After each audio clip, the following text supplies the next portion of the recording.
With field days popping off, 4 Green MPs came to the mighty Tron. Myself and my Nexus comrades joined them and like-minded locals for a rally at Good Neighbour with Hamiltonese candidate Louise Hart emceeing the night. The following day, before Francisco Hernandez and Chlöe Swarbrick joined our WSU President Seamus for a fees-free panel, I sat down with Chlöe to talk about the future of fees-free student life and what first-time voters, especially students, should be paying attention to as the election season ramps up. Do you want to just start off by introducing yourself? For sure. My name is Chlöe Swarbrick. I have the honour and privilege of being the co-leader of the Green Party. And once upon a time, I was on 95 BFM. Student media, yes. Hell yeah. Recently, all of us students know that fees free has been Axed, cut, shredded. Yes. You've been disrespected. We have been. Pressed down upon, bullied. What is the importance of fees free? So, look, I think that it's really cooked how this whole supposed debate has played out. And the reason I say supposed debate is that there hasn't even really been a proper debate. The government didn't actually meaningfully engage with anybody about its intention to rip this away. Fees free for me was always about actually ensuring that our young people and people who are retraining are not saddled with immense amounts of debt, which then is a kneecap to their ability to progress into the future. And part of the reasons that it's like so obvious to understand that this is entirely possible is that there is a generation of politicians currently sitting in Parliament who once upon a time not only had fees-free tertiary study but also were paid to go to university and to undertake tertiary study. So it's within a generation that we have seen tax cuts for those at the top, a deregulation of corporations, and effectively this trickle-down economic model instilled, which in turn has made it really difficult to be a young person navigating the world, which now means that based on a ton of different research that my generation and your guys' generation, if we keep going with this economic model, are likely to be the first generations in 100 or so years who will experience worse material conditions than our parents. So something's got to give, something's got to change. And the key point to turn that very sad story on its head is that this is not inevitable. Nicola Willis and David Seymour have said that fees free hasn't achieved anything. What do you think of that, and do you think that they're incorrect? How so? I mean, that's insane, right? Like, these guys keep talking about how there's no magic money tree, yet they can find $3 billion down the back of the couch for tax cuts for landlords. They can find $12 billion to pay for new military equipment to tick off Donald Trump's wish list, yet they need to cut $1/3 billion for tertiary education students who are just trying to not only better their future, but better the entire country and help to grow this economy that Nicola Willis and David Seymour say that they care about. I guess this is where, if we're to try and use the logic of their own argument about what is it achieving, again, like, this to me was never necessarily about more and more people taking on tertiary study. It was about barrier-free access to study and about ensuring that students weren't saddled with immense amounts of debt. And in plenty of other jurisdictions, plenty of other countries around the world, they still maintain free tertiary education, and those economies are far more prosperous, far more inclusive, and far more equitable than what we have here at home right now. I mean, if you wanted another example of why this government doesn't care about our future,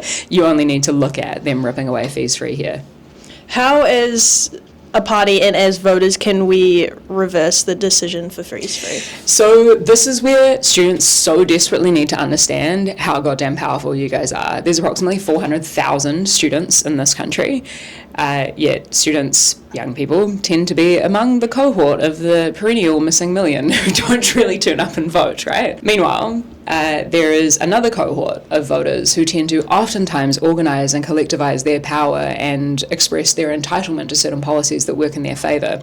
You might have heard of them, they're called landlords.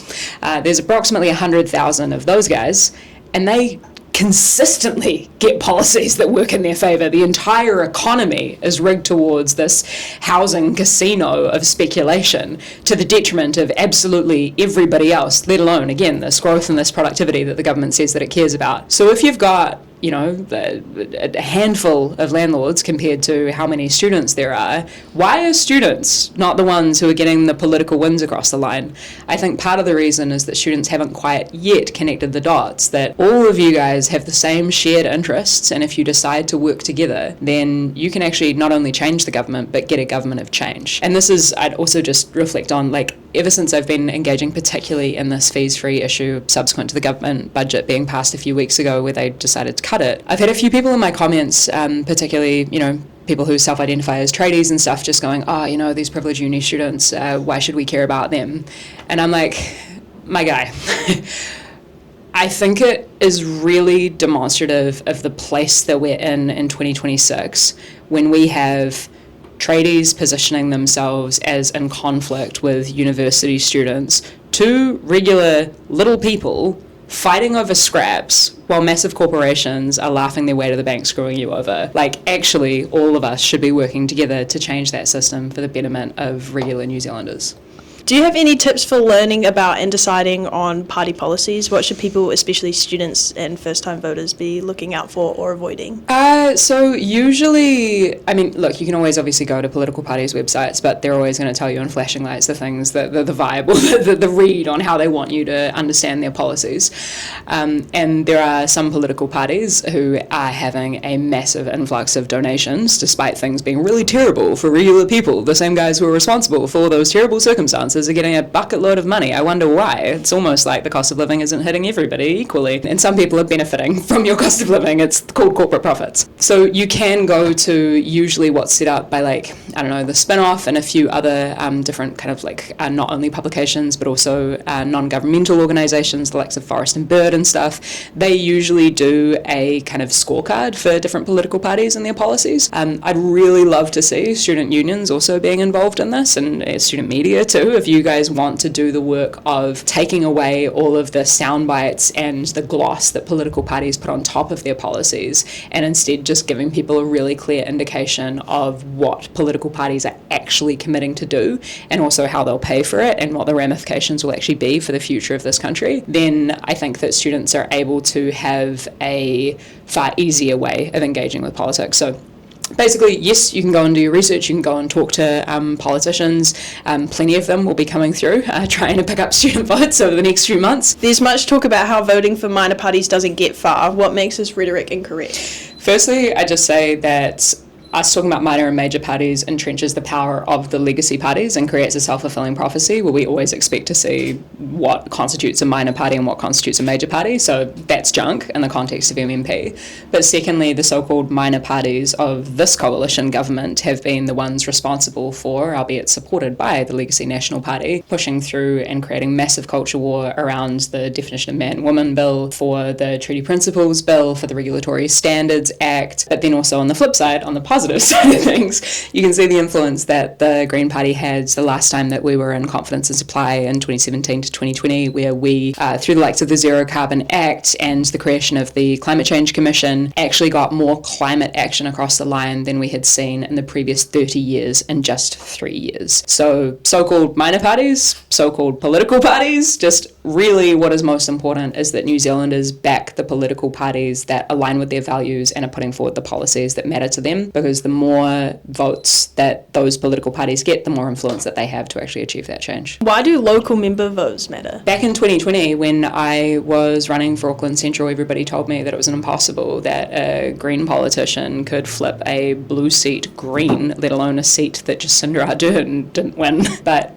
we did, and we did that because we reminded people that no politician, no political party is entitled to anything. And actually, if you feel as though your politicians locally are not actually delivering the things that you want, then you should understand that we're never going to change anything unless we change those politicians. So if you don't like your politicians, find somebody who you do like and you do trust and support them in running, and that is how we get that change. There's kind of three necessary but not by themselves sufficient things to win a local electorate, I think. You need a candidate who obviously connects directly with that community, who is of, from and by that community, can walk down the street, look people in the eyes. You need policies that actually will change and improve people's lives tangibly. And you also need a massive grassroots campaign, by which I mean it's not just about winning votes, it's about trust and accountability, which goes beyond the electoral cycle, because politics doesn't just happen every 3 years, rather, with a general election. It happens every single day with decisions that impact and shape our daily lives. And what are the Greens doing for students this election? Well, firstly, we are currently on the ground all across the country, rallying students and reminding them of their power when it comes to fighting back against this cut to fees free. But we'll have some really cool policies that we'll be announcing in the not too distant future. But people can see that we have, over the the whole time that we've existed as a movement,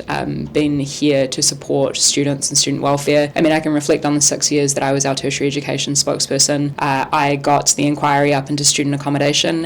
Do you know that under the Residential Tenancies Act, Section 5B, student accommodation and boarding houses are not held to any standards for that you can't go through the tenancy tribunal. So in the midst of COVID-19, I did a huge amount of work through Parliament to end up getting the first ever regulatory standards imposed on student accommodation for domestic students through a pastoral care code, which was awesome. So now finally students who have things go wrong in student accommodation can actually seek compensation and seek a remedy for those things. We also, through just all of these insane hearings that I was having with the Ministry of Social Development, Ministry of Education and otherwise, I'd ask them time and again, like, do you have any data on student hardship, on how many students are dropping out because they can't afford to, survive, on how many hours students are working over and above their full-time supposed study? And they would always tell me, don't worry, there is no problem.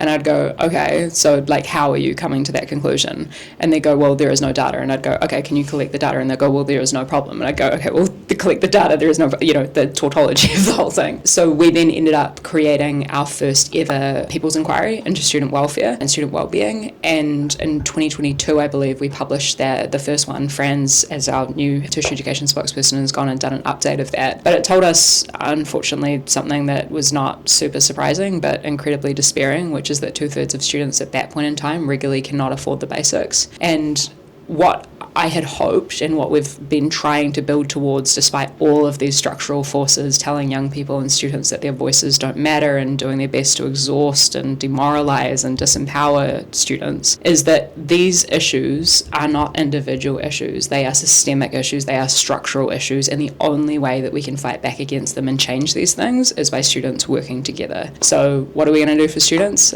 We are going to be doing everything that we can to support you to organise, to have a politics that puts our future and our present front and centre of everything that we do for an economy that works for people and planet. Sweet. Beautiful.